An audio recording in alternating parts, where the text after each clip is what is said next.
Jokowi merasa sedang dijatuhkan, pakar beri balasan menohok, imbas dari manuver politiknya sendiri. Saya berperasaan memang kelihatannya ada agenda besar politik di balik isu-isu ini, ijazah palsu, isu pemakzulan. Ini perasaan politik saya mengatakan ada agenda besar politik untuk menurunkan reputasi politik, untuk mendowngrade yang ya buat saya biasa-biasa aja.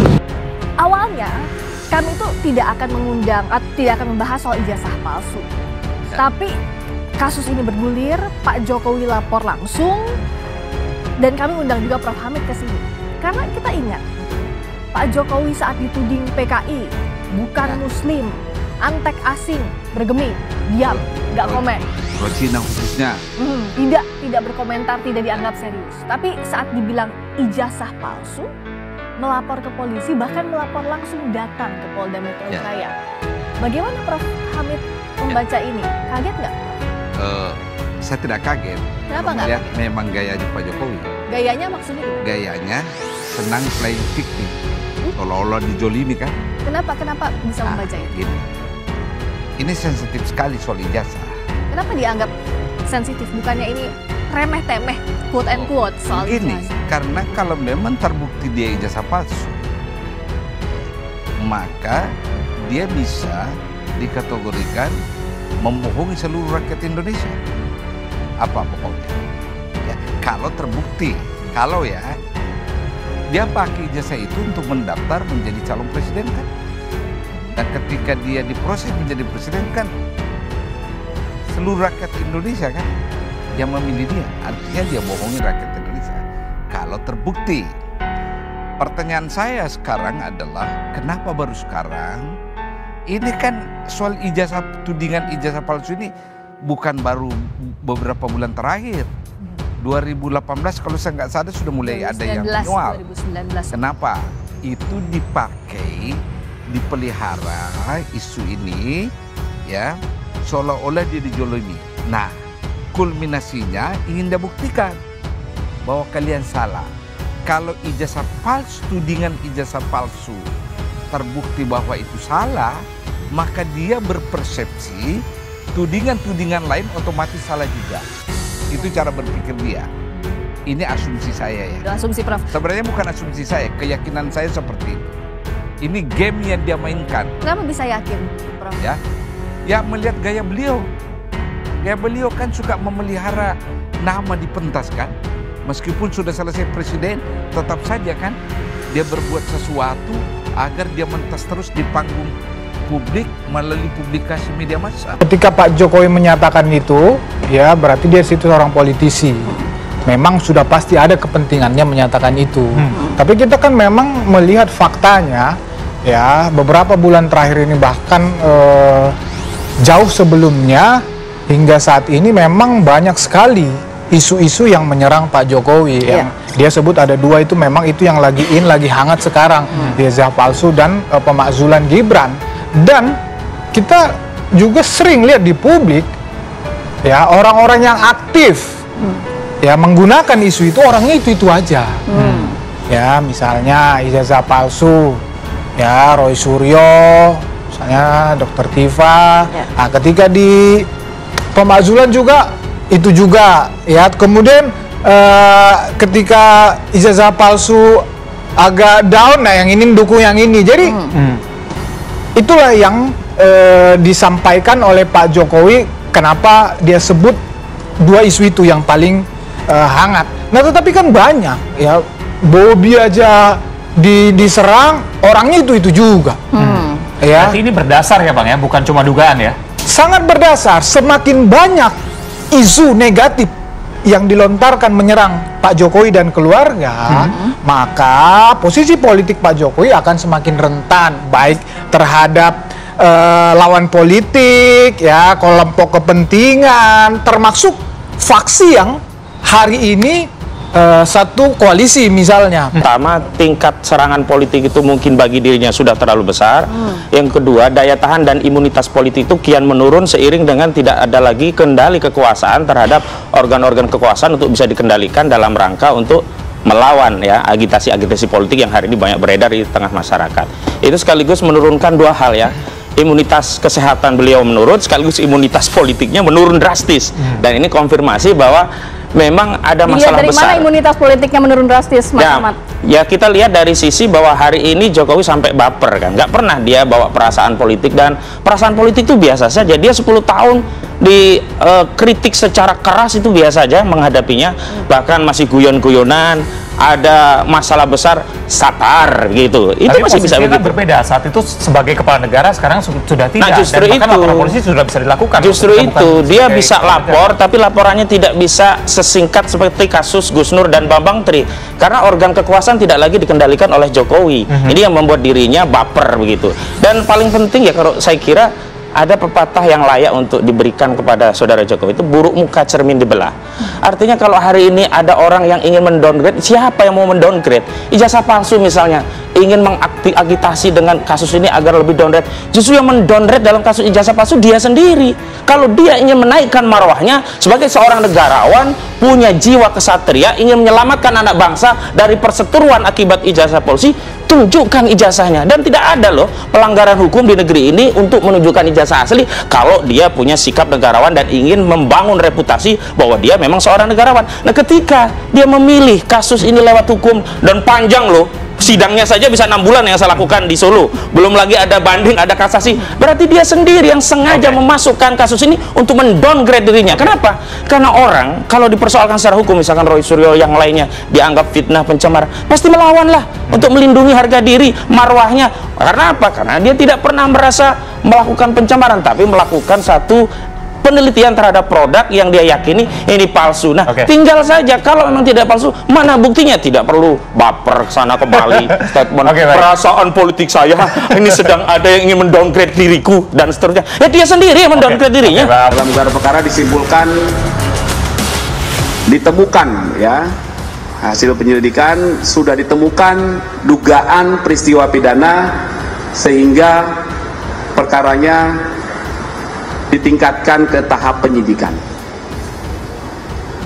Itu untuk laporan polisi yang pertama dalam peristiwa yang dugaan pencemaran nama baik.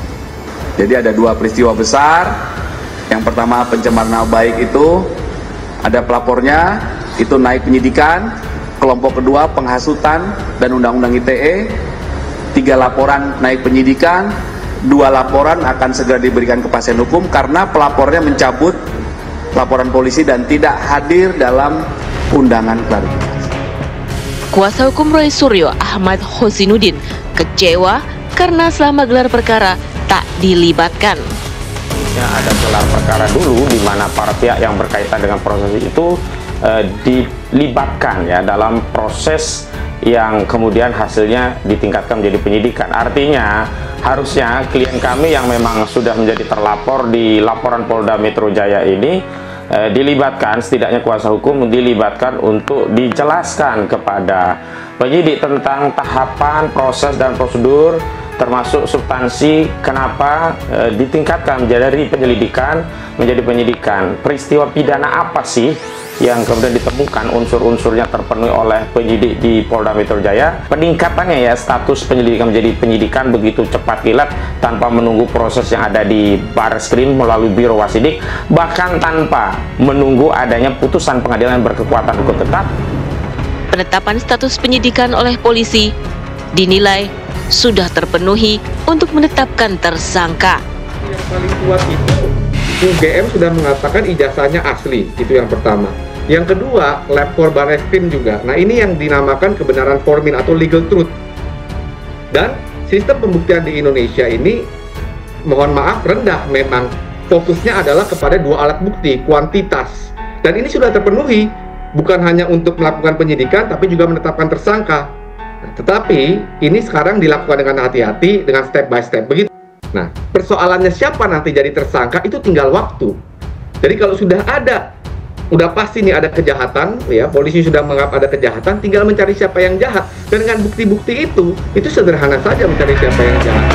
Ya, saya katakan bahwa dalam penegakan hukum sebagai bagian tugas kepolisian sesuai dengan undang-undang kepolisian, salah satu atau yang terakhir biasanya adalah penegakan hukum. Nah, dibentuknya hukum acara pidana ini, undang-undang tentang KUHAP ini adalah untuk kepastian hukum. Nah, kalau penghentian penyelidikan, menurut pengalaman saya selama 35 tahun 2 bulan di polisi, itu bukan kepastian hukum. Bukan kepastian hukum. Bukan. Itulah yang kemudian akhirnya timbul polemik yang tak berkesudahan. Iya.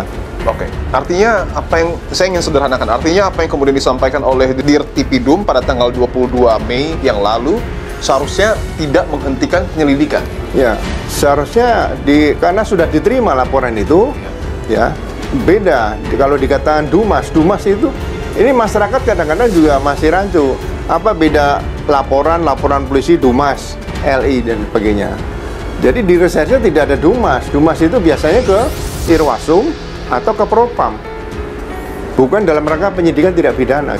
Kalau sekarang setiap laporan dibuat penyelidikan itu sepanjang masa. Sepanjang masa. Iya, tidak pernah berhenti di situ. Kenapa harus dihentikan di sini? Ini yang menjadi permasalahan krusial sekarang di sini nih. Di tengah polemik ini tentu harapan besar kepada Polri untuk kemudian dapat memberikan kepastian hukum, termasuk juga menyudahi polemik ini, Pak. Ada satu permintaan yang kemudian terus-menerus secara konsisten diminta oleh pelapor ataupun pemohon, yaitu meminta kepada Presiden ke-7 Joko Widodo menunjukkan ijazah aslinya. Nah, itu juga polemik juga ya, menanyakan ijazah asli atau tidak. Ada orang yang mau dengan ikhlas menunjukkan, ada yang tidak mau.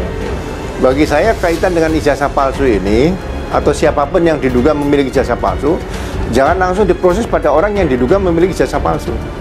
Selama tidak digunakan, disimpan dia pribadi, dipasang di kamar, ya, itu tidak ada masalah. Tapi kalau digunakan untuk kepentingan nyalon wali kota, nyalon bupati, calon lurah, sampai nyalon gubernur dan presiden, itu baru muncul masalah. Makanya selalu saya katakan, seharusnya penegak hukum itu bergerak dari penggunaan ijazah yang diduga palsu. Jadi jangan berangkat perorangan. Kalau masih menyangkut ijazah Jokowi, pasti ada di sini ada relawan, ada pendukung beliau, ribut terus di masyarakat, tidak akan pernah selesai sampai kapanpun.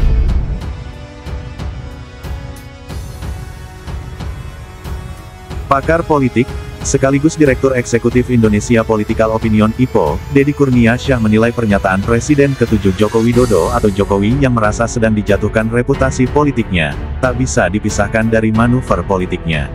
Hal itu disampaikan Deddy, merespons pernyataan Jokowi yang merasa reputasinya sedang dijatuhkan lewat isu ijazah palsu dan upaya pemaksulan terhadap putranya, Wakil Presiden Gibran Raka Buming Raka.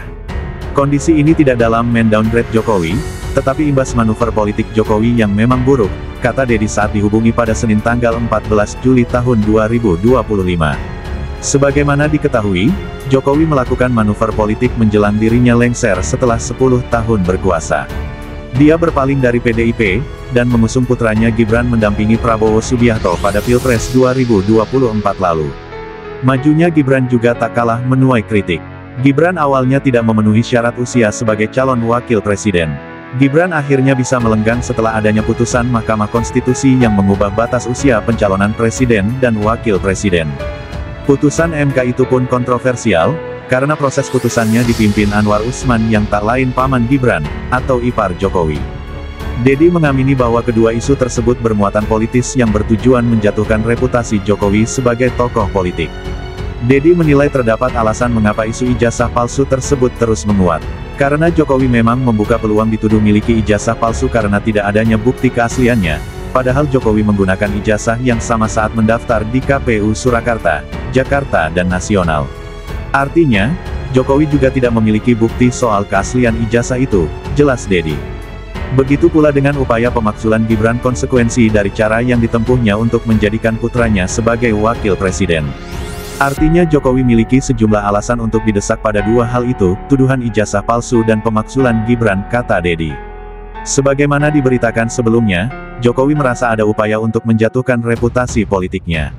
Upaya itu menurutnya lewat tuduhan ijazah palsu, dan pemaksulan terhadap Gibran.